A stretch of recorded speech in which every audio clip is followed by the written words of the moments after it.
Video series. This one's going to be interesting because I'm a fan of both these vehicles, but they are actually quite different. So we have two 2022 Kia Sorento EX Plus models. However, this one is a PHEV, plug-in hybrid electric vehicle, and that one's just the regular gas model.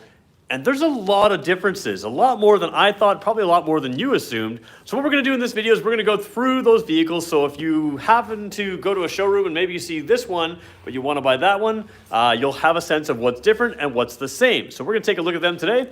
All right, so if you've never been with us before, we do these videos live. So if you're just joining us and you're not live with us, you can skip ahead if you want to the 3-minute mark. In the meantime, I can show you how to join us. We're gonna talk about some news and some notes, and we'll have some fun. And yeah, then we'll get going at the 3-minute mark. We're gonna let our live audience build. So let's jump in here for a second. Here's how you join us. This is our YouTube channel. You can see, traditionally, we just have a video up front, which is way out of date right now, actually. So we're gonna refresh, have to make a new one of those soon. If you refresh the page at exactly 2 o'clock Eastern time, you can see there's 2 o'clock.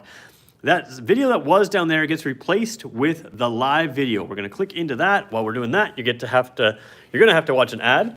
And ooh, I have one for Audi. An Audi dealer is now advertising on our channel here, so we're gonna skip them.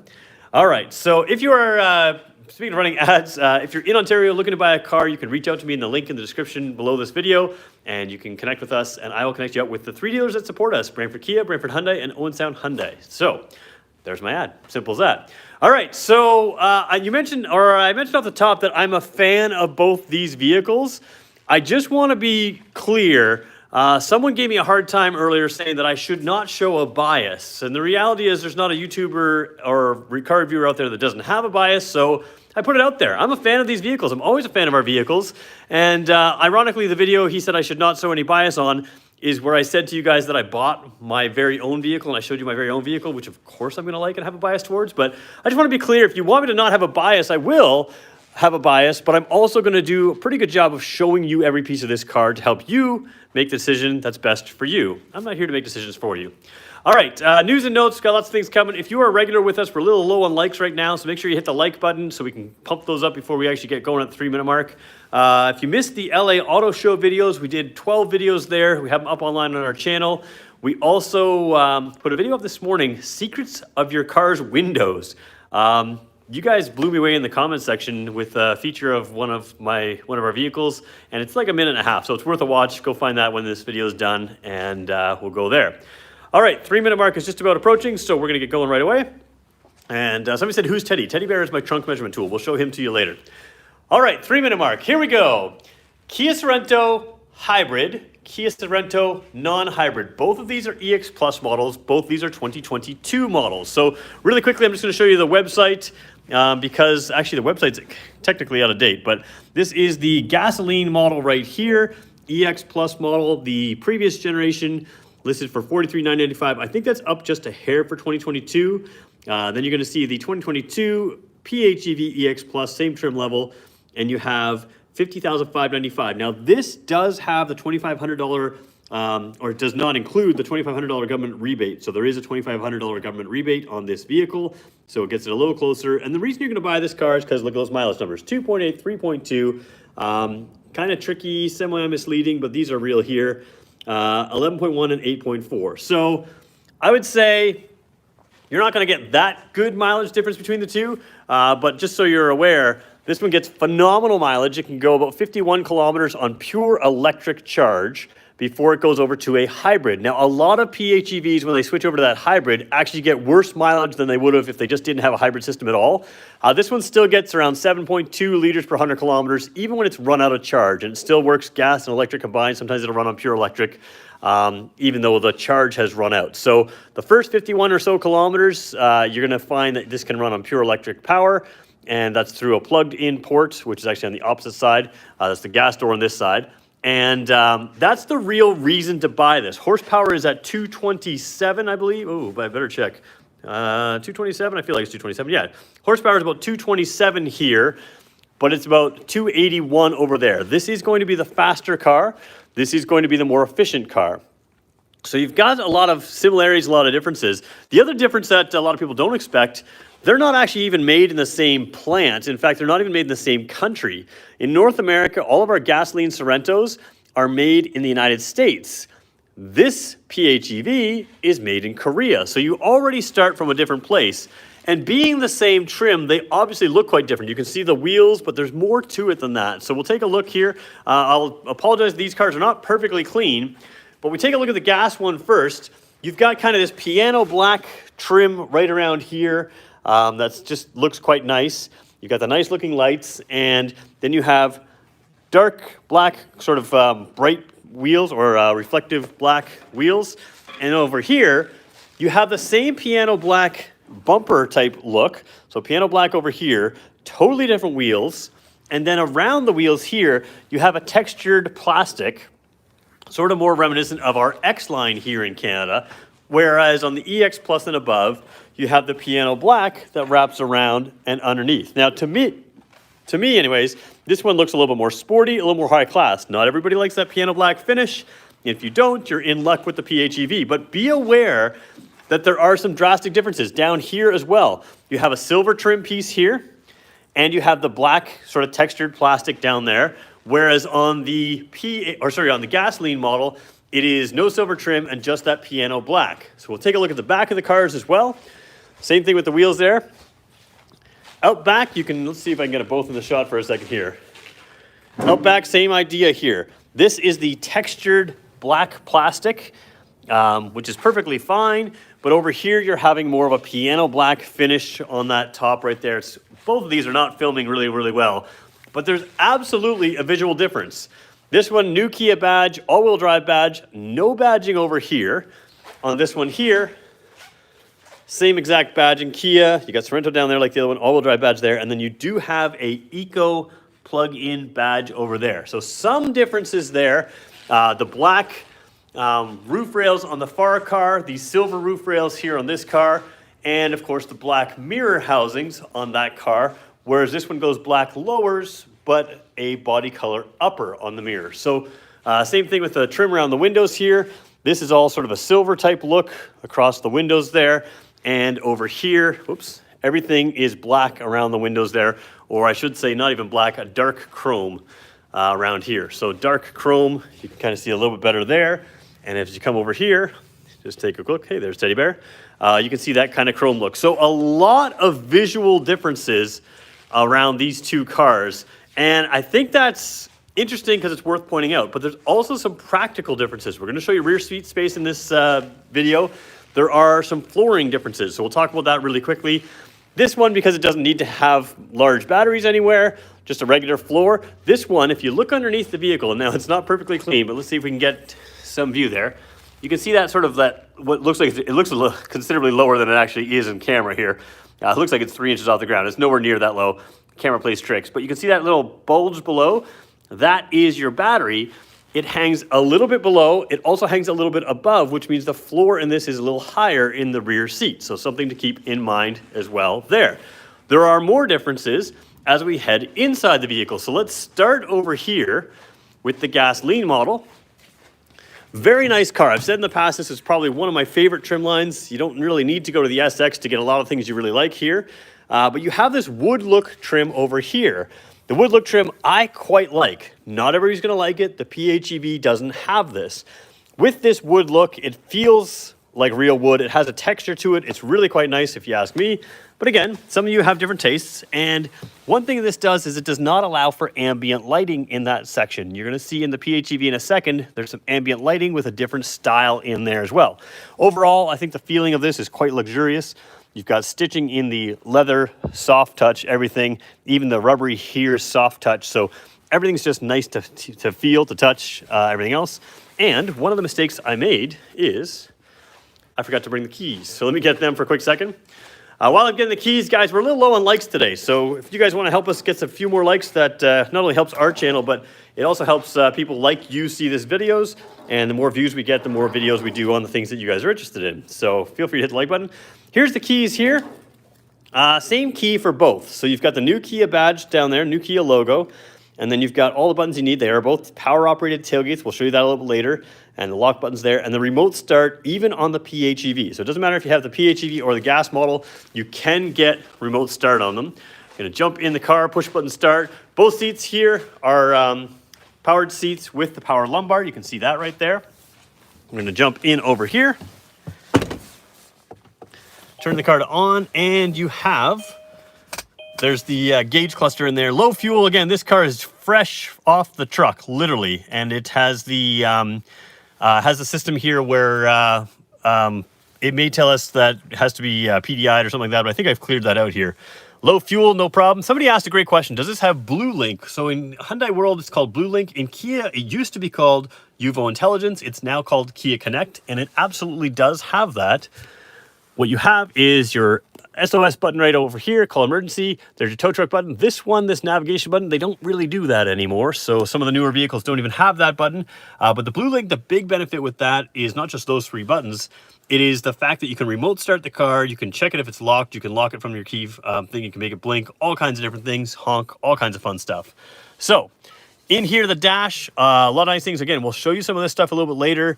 Dual zone automatic climate control. As we scroll down here, piano black area down here where you can look at the, well, it's hard to see here, but there's a phone charger right down there, as well as USB, and USB port. That is a phone charger. That's the wireless phone charger. So you'll have a little light up in this area right down here.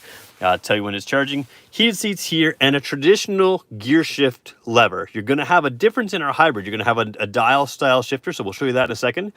Down here, if you're in Canada, you get the better system. There's really no way to pretend that it's the American system is better. Smart, sport, eco, and comfort. And you're saying, where's the snow mode? Oh, it's right over here in the terrain section. So snow, mud, and sand. You have a terrain button here. So drive modes, terrain modes, you can have them all. It doesn't matter whether you're hybrid or whether you are gasoline. So really quickly, the 4-wheel drive system on our cars, people always ask how it works. All 4 wheels will receive power when you're stopped, like from a stop. And then as it senses that you maintain traction, it'll move the power from the rear wheel. That's a big safety benefit, especially driving in the snow. This isn't really an all-wheel drive system to go hardcore off-roading, but when you're in slippery conditions, like the snow, for instance, if you have a system that waits for your front wheels to slip, that means your front wheels have lost traction, and then it sends power to your rear wheels, which might gain traction before your front wheels, and get you all kind of squirrely, and then your front wheels will try to regain traction again. That's not what you want. Our system is great. 4 wheels all receive power, and if there's any slip at all, you're going to have a consistency to the feel, but as you maintain traction, then it'll back away the power from the rear wheels. It's a much better system. If you want a system that makes you feel secure while driving in the snow, and you don't want to slip at all, this is a better system than some of those other ones. And again, those drive and terrain modes work really well for different style terrain. Coming down here, you've got parking cameras, which we'll show you right here in a second. And then you've got the auto hold, the heated steering wheel, downhill brake control, and electronic parking brake, which works like a handbrake. You pull it up to turn it on, push it down to turn it off. You have to your foot on the brake to turn it off. Over here, no 360 camera, but you do have the parking beepers front and rear. So if we were to approach something, it would tell you the front, the corner of the car, this corner of the car, wherever we're going to approach something, it will warn you in green, yellow, and red, and progressively faster beeping until a solid beep. So there we go. How is comfort different from eco? Somebody asked. That's a great question. Comfort's kind of like your normal mode. The smart mode is your new eco mode. And the smart mode is good because when you had the eco mode in the past, the eco mode would resist downshift. So you'd have to give it the throttle, give it a little bit more throttle, give it a lot more throttle, and then also it would rev like crazy and keep going. So if you're driving efficiently anyways, the eco mode worked great. But if you kind of were efficiently at times and then not efficient at other times, it didn't always work with you in that eco mode. The smart mode senses what you're doing, so it always tries to put you in eco mode. Unless you're getting into on the throttle, then it'll move it to that comfort mode or to the sport mode even. So a little bit of an advantage there with the new smart mode. So yeah, there's the backup camera there with the parking sensors. That's a big feature there. We're going to jump out of this one for a second. We're going to go over to the PHEV and look at just a couple of the differences. And then we're going to go take your questions. And then we're going to go rear seat space where there is a significant difference. So I want to make sure you stick around for that. I'll show you that. We'll go trunk space. We'll go lighting. We'll go all kinds of other things. We'll do that right now. So over here, PHEV, let's go. Open the door. Same basic look here. You've got some shipping plastic here, so don't worry about that, but same seats, same idea there. Here's the big difference. Remember we had wood before? Well, now you've got this kind of metallic type look, has a tiny bit of texture on it, but it also has that ambient lighting, which is right now is set to red. Ambient lighting continues down underneath here, which camera shows better than real life. And as we scroll across there, you'll see the ambient lighting continues in there, sort of underneath if we show you there, and it shows in the door over there. You can change the color of that, but that wood look is gone, and you have this new textured metallic kind of look there. And I think some people are going to like that. Maybe some people won't, and that's okay. Over the dash, again, a lot of similarities, but we used to have a tachometer over here. Now you have essentially a hybrid badge, or a hybrid gauge, excuse me. So when you turn the car to on and you put it in gear, maybe we can do that for you a second. We'll put it in gear. Shifting conditions not met. What did I do? Oh, because I didn't put the brake on. I can actually start this car if I turn the climate off right now. So there you go. The gauge goes into the eco. So when I start driving, it'll go in the eco mode here most of the time. If I drive a little bit faster, eco mode will go up to there. Usually when I hit that dotted line, even if I'm in full eco mode or electric mode, it will start the gas engine in that area. And the reason is when you get into the power, when you need full power in this car, it uses the gas and electric motor. One little thing that I know is really tough for people to get over, when you're driving this car, I need you to focus less, or you need yourself, I don't care what you do, but you need to focus less on when the gasoline engine is running and when it's not, and more on the overall mileage you're getting. In the winter, it's going to run that engine to keep it warm and ready for you. It's going to run it a little bit more than in the summer. At various times when you need full power, it's going to run that engine. There are all kinds of reasons where it might run the engine. You're still buying a gasoline-powered car. If you want it to be full electric all the time, you need to buy an electric vehicle. In the meantime, if you like the PHEV, you can get mileage. I've driven this car for a half an hour straight and been, I think it was 2.6 or 2.7 liters per 100 kilometers. So you're absolutely capable of attaining great fuel efficiency. But keep in mind, it's not always going to have engine off, especially in our Canadian winters. You're going to have some more engine running just for heating the cabin, all kinds of various things. So let me just explain this gauge one more time. When you are charging or when you are braking or coasting, you're going to see this drop down in the blue. If you're charging a lot, it'll go down here. If you're charging a little bit, it'll just go down there. When you're driving, it'll be in this green section. Most of your daily driving is going to be in there. Sometimes you get a little more aggressive, it's in here. And if you just need a whole lot of power, you've got it up in that area, and that can start the gasoline engine. When this car is started, which it is right now, I'm fully driving this car ready to run, that little green light turns on, and when it's in EV mode, that mode turns on. So that means I'm running on pure electric vehicle. So very similar gauge cluster here, but again, very different. I'm going to put it back in park, and we'll show you that in a second. Over here, same. Basically same stuff over here. You do have a different gauge in here, the PHEV setting in here, which can tell you all kinds of different things. So we can tap into this stuff. We can see we've got 44 kilometers of range at 90% battery. So again, 51 kilometers is about what it's rated for. And that can vary just a little bit for a whole bunch of reasons, including weather, everything else. So similar type system in there. You do have the same climate system here. It is a, let's see if I can turn it on. The car might start, but yeah, turn it on there, and yep, the car started. So we're just going to turn it off for a second. Turn the vehicle to on. It is very cold in this car right now. My rump is a little chilly, so we're going to turn that on. But when we do to the on position here, oops, there we go. You do have the dual zone climate control. So it's the exact same system as the other car, including a rear air conditioner, same as the other car. You do have a driver only mode. And when I said the car started because it needed heat, that driver only mode can be your friend when you, if you don't have any passengers in the car. Once the car is fully up to temperature, you can switch it over to driver only mode. It turns off the right side vents, and you're just putting whatever heat you have in the engine or whatever heat you have to give comes only to the driver, which can prevent your engine from starting a little bit more. Down here, same idea as the other car exactly. The piano black trim, the USB ports, the wireless phone charger, the heated seats. You do have the big difference right here. This is what they're doing now in our electric vehicles. And somebody was concerned to turn it into drive. You just turn it that way. Car's currently off, so it won't let me. Turn it this way to go to neutral or reverse. And then you press this down for park. And it's very simple. Somebody said, can you accidentally go to reverse? And it won't let you go to reverse if you're driving down the highway. So somebody nudges that, but it is hard to nudge as well. Very nice looking. I have a 2020 Kia Soul EV.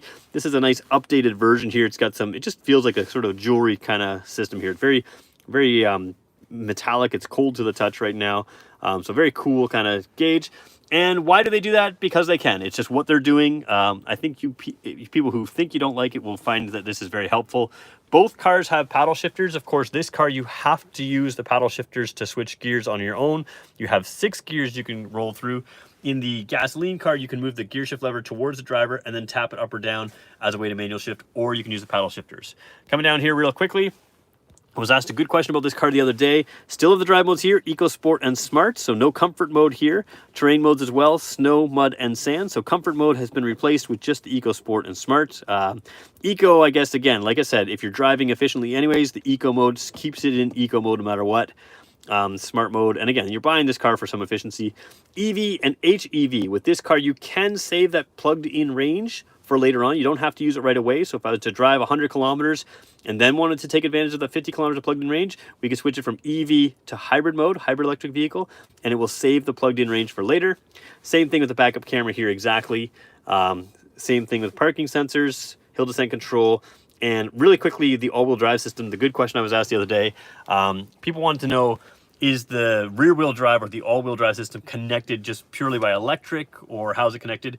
And it's the same exact system. The system I explained in the other car runs off the powertrain, whether that's driving in electric or whether it's driving in gasoline. You're still going to have that system that all four wheels start together through the drive shaft.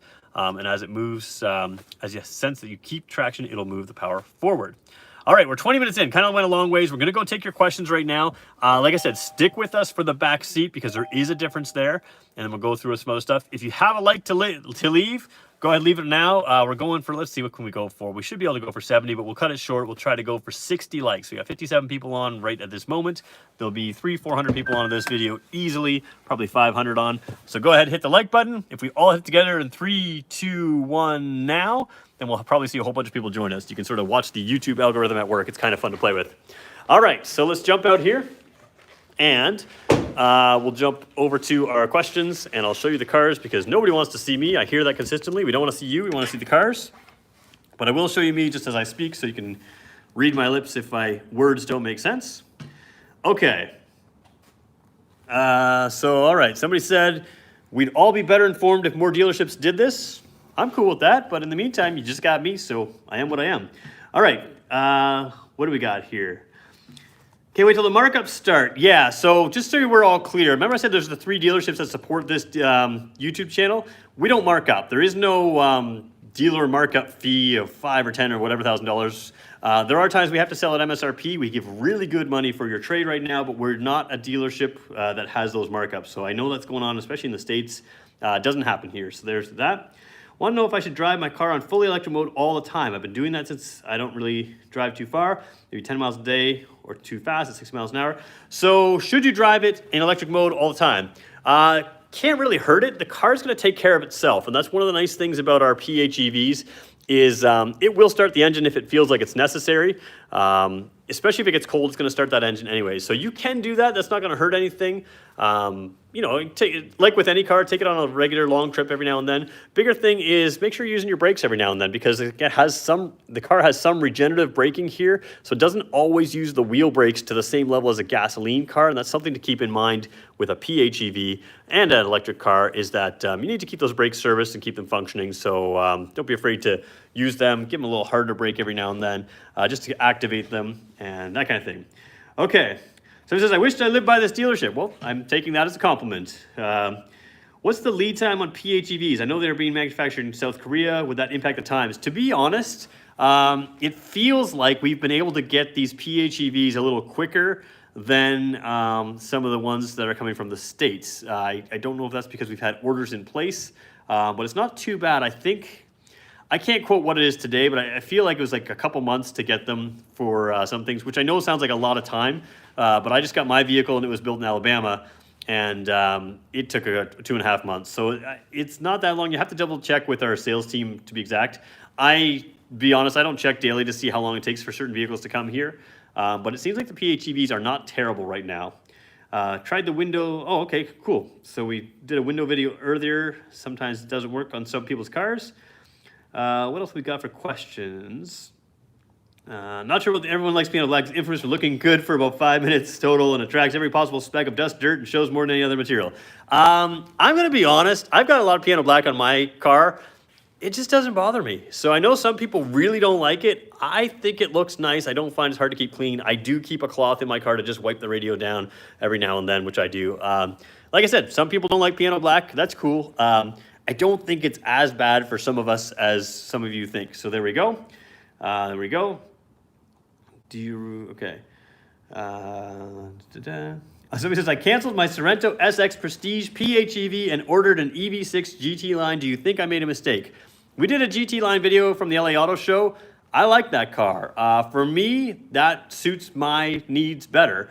If you need a third row of seats, then you made a mistake. But it depends. Like, what's best for me may or may not be best for you. So if I said you made a mistake, that would determine more about my needs for a vehicle, not your needs. I think either one are good. I think there's a lot of people where the PHEV makes total sense, and there's a lot of people that are ready for an EV, and that makes total sense. So it just depends on what you're thinking.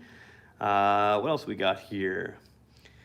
Yeah, some people like the black accents, some people don't. We'll go through there. When will they put a plant in Canada? That would be a debate between the governments and everything else. So I haven't heard of that ever happening right now. So there we go. How does this work? If I ask questions, does he answer throughout the video or later on? Yeah, a little bit later on. So did I miss your question, Danny? There we go. Want to know if I should drive? Yeah, okay. So I think I answered your question. So there we go. All right, we're going to keep going through. Rear seat space. Again, we're still looking for likes. We got about 20. I think we were going for 60 likes. So we got about 19 likes to go. Rear seat space, I'm going to start over here. Now, both these EX models have heated rear seats, or I'm going to call it rear seats, but they're the middle row seats. They have heated middle row seats. They are captain's chairs in this trim line. And this one, because it has no armrest in there, it has armrest, but no center row seat with the armrest. You do have the cup holders in the doors here. There's your heated rear seats. They are both off, but there's 2 levels of seat heating. It is seat bottom heat only, not seat bottom and back like the front, but just don't tell your guests that, and they won't even know. All right, jumping in here. One thing I like, I'm sitting a little upright, so I'm going to tilt that back a little bit.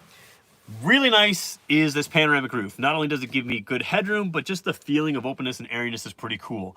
In this EX Plus gasoline model, my legs are fully flat on the seat, and I can put them any which way and they stay flat on the seat because the floor is a little lower here. And I'm going to show you the difference. So make sure you take a good look here at my great looking legs that I have toned for you all my life just for this moment. But they're flush on the seat. And there's just, I can stick a finger underneath there if I go square upright, but lots of room, flush on the seat, very comfortable. In the PHEV, it's no less comfortable in my mind, but it is slightly different, and it's worth noting, especially if you're taller than me. I'm about 6 feet tall, so we'll just bring the camera right around here, do the exact same view, and try not to change anything at all. So I'm hopping in the PHEV here. And forget leg room, knee room to the seat. I don't think I moved the driver's seat the same distance. So again, headroom, same type of thing. Seats close to the floor. I've got basically the same headroom.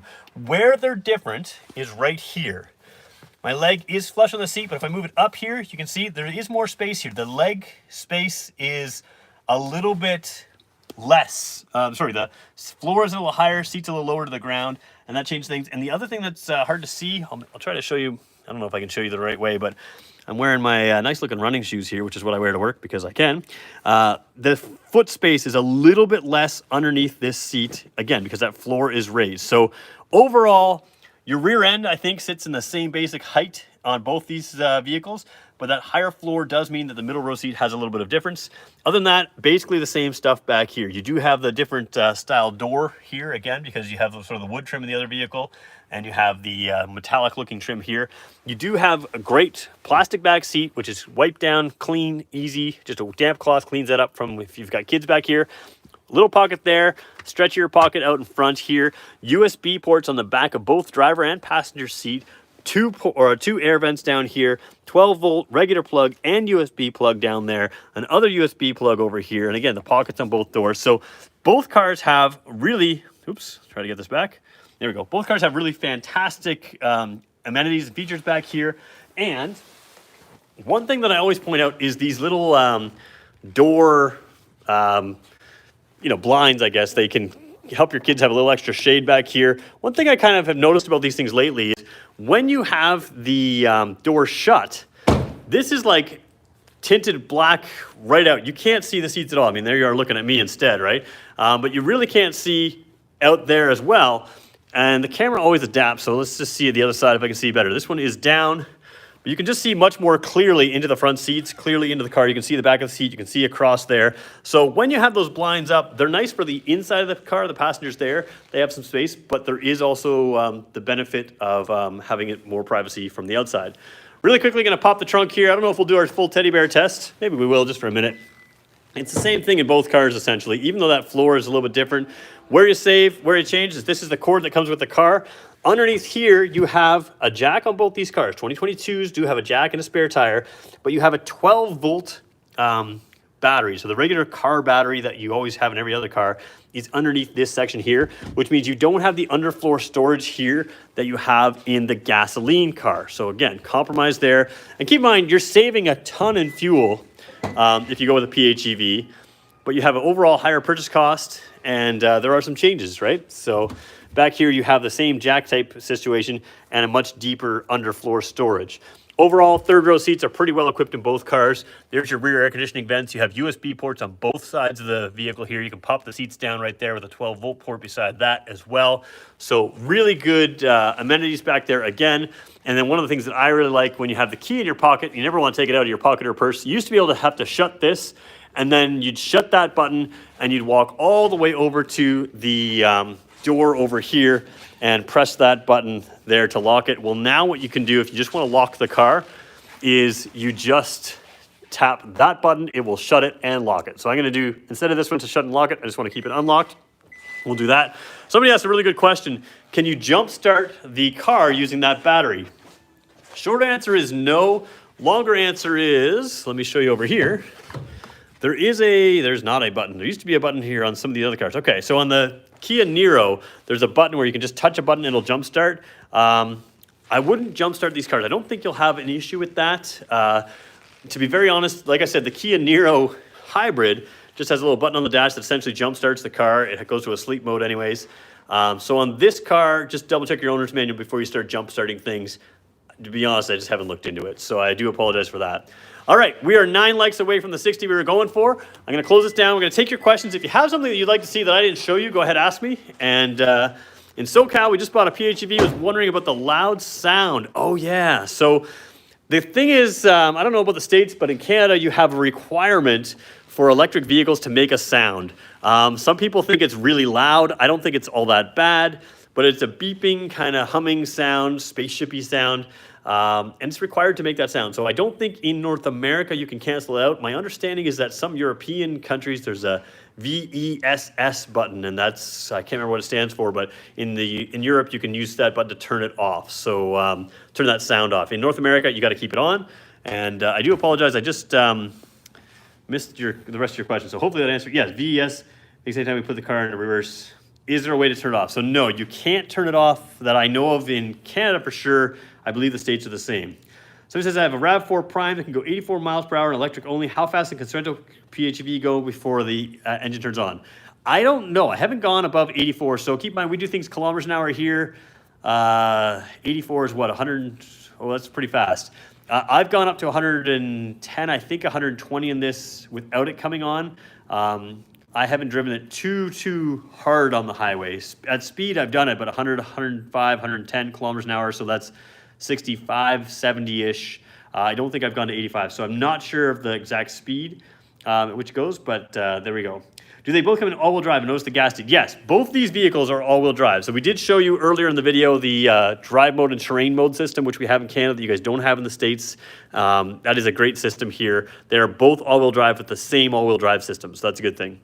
Website used to show the PHEV with 261, and now it's 227. Oh, excuse me, you know what?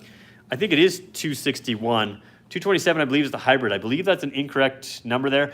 Sometimes these things are hard to calculate, especially the torque number. The torque number on an EV is always a little tough to figure out.